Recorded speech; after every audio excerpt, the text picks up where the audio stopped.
문항 분석은 고전검사이론과 문항반응이론으로 나뉩니다. 고전검사이론에서 난이도는 정답률을 의미합니다. 공식은 P는 N분의 R 곱하기 100인데요. 여기서 N은 전체 학생 수, R은 정답을 맞춘 학생 수를 말합니다. 따라서 난이도가 높다는 것은 많은 학생들이 문제를 맞추었다는 뜻이므로 쉽다는 뜻입니다. 적절한 난이도는 50이라고 하는데요. 만약 100명의 학생이 1번 문제를 풀었을 때 50명이 맞고 50명이 틀리면 적절한 난이도라는 것입니다. 변별도는 개개 문항이 한 시험 또는 검사에서 총점이 낮은 학생과 높은 학생을 구분해 줄 수 있는 변별력입니다. 너무 많은 학생들이 문제를 맞추어도 너무 적은 학생들이 정답을 맞추어도 변별이 곤란하기 때문에 난이도가 50인 것이 변별도를 높이는 방법이라고 합니다. 변별도 공식은 DI는 F분의 RU-RL인데요. 여기서 F는 전체 집단수, RU는 상위 집단에서 정답을 맞춘 사람 수, RL은 하위 집단에서 정답을 맞춘 사람 수를 말합니다. DI가 클수록 변별력이 있다는 것인데요. 상위 집단에서 더 많이 맞추고 하위 집단에서 덜 맞추어야 변별도가 높다는 것입니다. 오답지의 매력도란 선다형 문항의 경우 오답지가 효과적으로 제 기능을 다하고 있는지를 분석해주는 것입니다. 공식은 P0는 Q-1분의 1-Q인데요. Q는 답지의 수, 즉 만약 4지 선다라면 4, 5지 선다라면 5가 됩니다. P는 응답 비율을 말합니다. 선다형 문항의 각 답지마다 이 값을 계산하여 정답지의 것보다 높은 것이 매력적인 오답지로 평가됩니다. 고전 검사 이론의 문제점은 같은 문제를 두고도 집단별로 난이도와 변별도가 달라진다는 것입니다. 이러한 문제점을 극복하기 위해 문항 반응 이론이 나왔습니다. 문항 반응 이론에서의 난이도는 문항 특성 곡선의 위치라고 하는데요. 아래의 그림을 보면 X축은 능력을 나타내고 Y축은 정답률을 나타냅니다. 어떤 문제의 정답률이 50%가 되기 위해 필요한 능력을 그 문제의 난이도 지수라고 합니다. 즉, 난이도 지수란 정답률 50%에 요구되는 능력으로서 난이도가 높다는 말은 어렵다는 말입니다. 문항 반응 특성 곡선이 오른쪽에 위치할수록 그 문제가 어렵다는 것을 의미합니다. 변별도는 문항 반응 곡선의 기울기라고 하는데요.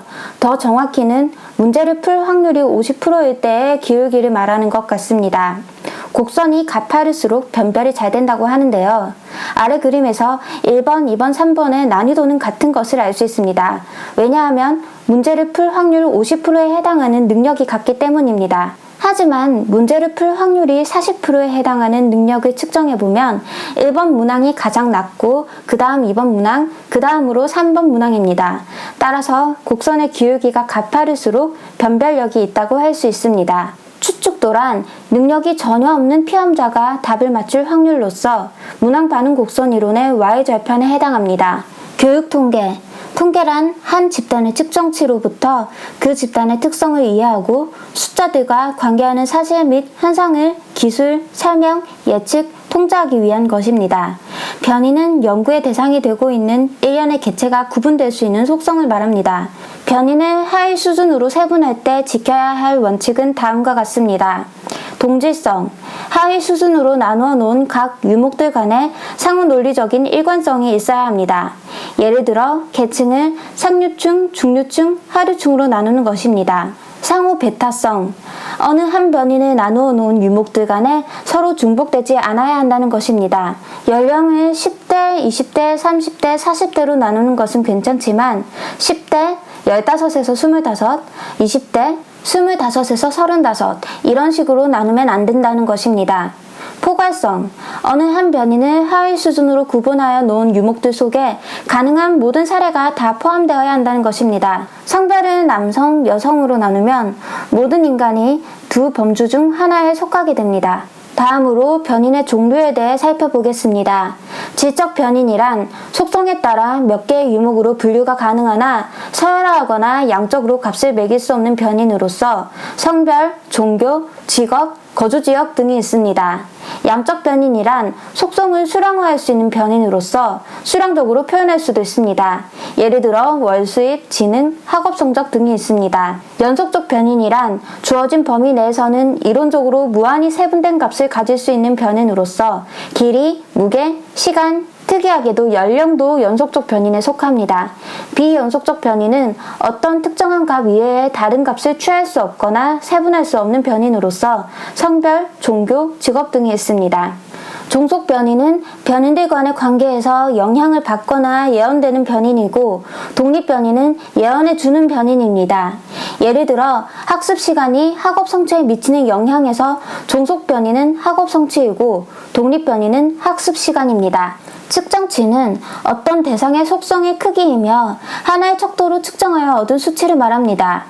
측정치의 종류를 살펴보겠습니다. 명명 척도는 분류의 기능만을 가진 척도로 수의 특성이 없고 한 변인상에서 관찰되는 두 개체가 서로 다르거나 같다 정도의 정보만을 줍니다. 운동선수의 백넘버나 극장의 좌석 등이 그 예입니다. 서열 척도는 분류와 서열의 기능을 가진 척도지만 동관성이 없으므로 각 수치들 간의 거리가 일정하지 않은 척도입니다. 예를 들어 석차, 학생 생활 태도의 평가 수치 등이 있습니다. 동관 척도는 분류와 서열의 기능뿐 아니라 얼마만큼 차이가 나는지에 대한 동관성에 관한 정도를 주는 척도입니다. 일정한 측정 단위를 갖고는 있으나 절대 0점이 없다고 합니다.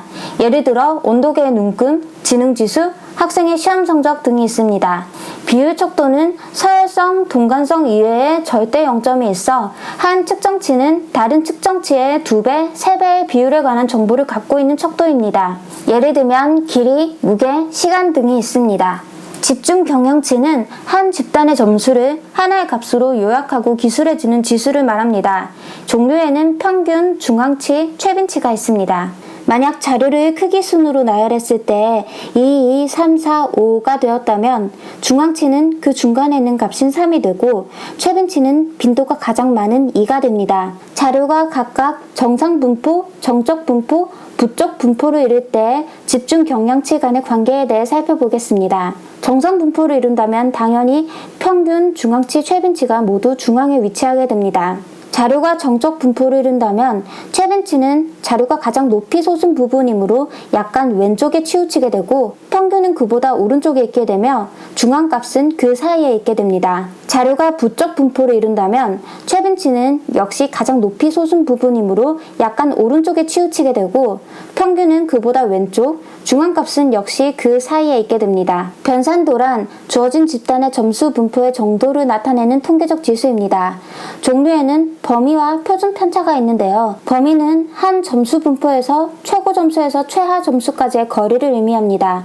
예를 들어 이번 시험 성적이 20점부터 90점까지 분포한다면 범위는 70이 됩니다. 범위 내의 분포 상태를 알 수 없으므로 특수한 경우 외에는 잘 사용하지 않습니다. 가장 많이 쓰는 변산도는 표준 편차, SD, 스탠다드 데비에이션인데요. 평균으로부터 편차 점수를 제곱하여 합하고 이를 사례의 수로 나누어 그 제곱근을 얻어낸 것, 즉 공식 그대로인데요. SD는 루트 n분의 시그마 x-x바의 제곱, 여기서 n은 사례의 수, 즉 학생의 수이고 x바는 평균, 그리고 x는 각 학생의 점수를 말하는데 시그마는 모든 학생에 대해 이러한 제곱을 싹 다 더하는 것을 의미합니다. 평균으로부터 플러스 마이너스 1 SD 사이에는 총 사례의 68%가 이 점수 사이에 포함되어 있고 플러스 마이너스 2 SD 사이에는 95%가 플러스 마이너스 3 SD 사이에는 99%가 이 점수 사이에 포함되어 있습니다. 원 점수란 시험을 치르고 채점되어 나온 점수로서 여러 교과나 두 집단 간의 비교가 불가합니다. 표준 점수는 전체 사례 속에서 자신의 위치를 객관화한 점수로서 정산 분포에서 나타난 위치를 점수로 나타낸 것으로 서열을 알 수 있습니다. Z 점수는 공식이 SD분의 X-M입니다. 예를 들어 개인의 점수가 60이고 평균이 50, 표준 편차가 5라면 Z는 2가 됩니다. 오른쪽 그래프를 참조해 주세요. T 점수는 50 더하기 10Z이고 스탠라인 점수는 5 더하기 2Z, 단 1 이하는 모두 1, 9 이상은 모두 9로 점수를 매깁니다. 백분위 점수, P 점수는 백분율을 점수로 나타낸 것입니다. 오른쪽 그림을 살펴보시면 원 점수는 35점부터 65점까지 나타내져 있고 평균이 50임을 알 수 있습니다. Z 점수는 마이너스 3, 마이너스 2, 마이너스 1, 0, 1, 2, 3인데요. 여기서 마이너스 1부터 1 사이에 들어가는 학생의 수가 68%가 됩니다. T의 점수는 Z 점수를 좀 더 보기 좋게 만든 것이라고 할 수 있습니다. 스탯9 점수는 유목이 9개여서 스탯9이라고 불린다고 합니다. 백분위 점수가 백분율이라고 하였는데요. Z 점수가 -3부터 3 사이에 99%의 학생들이 들어간다고 했으므로 Z 점수가 3점이라면 백분위 점수는 99점이 됩니다.